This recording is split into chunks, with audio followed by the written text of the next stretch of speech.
بسم الله الرحمن الرحيم، وصلى الله وسلم على أشرف المرسلين.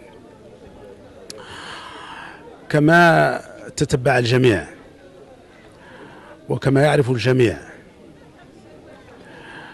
خلال سنة 2024 وفي إطار المخطط الاستراتيجي الخماسي 2021-2025، خاصة البند والمحور المتعلق بتقريب الخدمات الصحية من المنخرطين، دأب التعاضدية العامة على تنظيم هذه القوافل الطبية، والتي جابت لأول وهلة أقاليم المملكة الجنوبية، والتي استفاد منها حوالي 28342 مستفيد ومستفيد.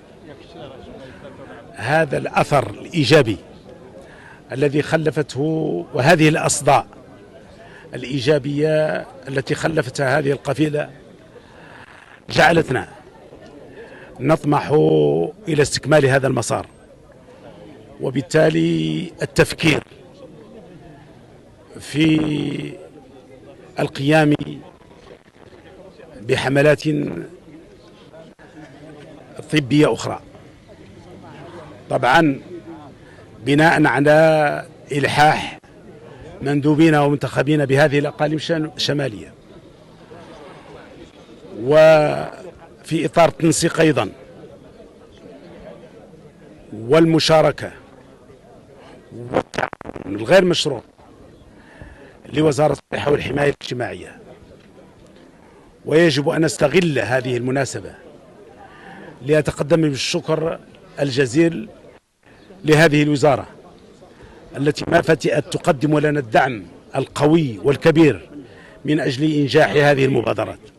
نحن اليوم بصدد استئناف هذه المبادرة التي سبق أن أعطيت الانطلاق لها من سنة 2024، وكما قلت لك هي مضمنة ضمن البنود الأساسية في المخطط الاستراتيجي الخماسي 2021-2025. اليوم نستأنف هذه الحملة الطبية انطلاقا من مدينة وإقليم العرايش، مرورا إن شاء الله بإقليم وزان، شفشاون، مرتل، الحسيمة، ترجيست، على أساس أنها ستستأنف أيضا لاحقا بالجهة الشرقية وجهة فاس والجهة أيضا درعا فلال.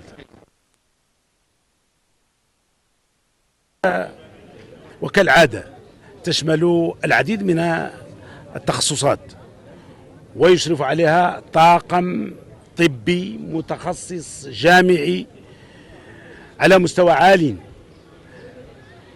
وستقدم كما قلت هذه الخدمات الصحية لمنخرطي هذه التعاضدية وذوي حقوقهم ومنخرطي التعاضدية الشقيقة، وأيضا رجال ونساء المقاومة وأعضاء جيش التحرير. وستخصص ضمن هذه أياما تضامن إنسانية لفائدة الفئات الهشة بمختلف المناطق النائية التابعة لهذه الأقاليم. مرة أخرى أجدد الشكر لكل المشاركين والمتدخلين في هذا الميدان، والذين تربطهم علاقات شراكة واتفاقيات مع مؤسستنا المواطنة. أرجو الله تبارك وتعالى أن يوفقنا، وأن نكون عند حسن ظن صاحب الجلالة الملك محمد السادس نصره الله وأيده.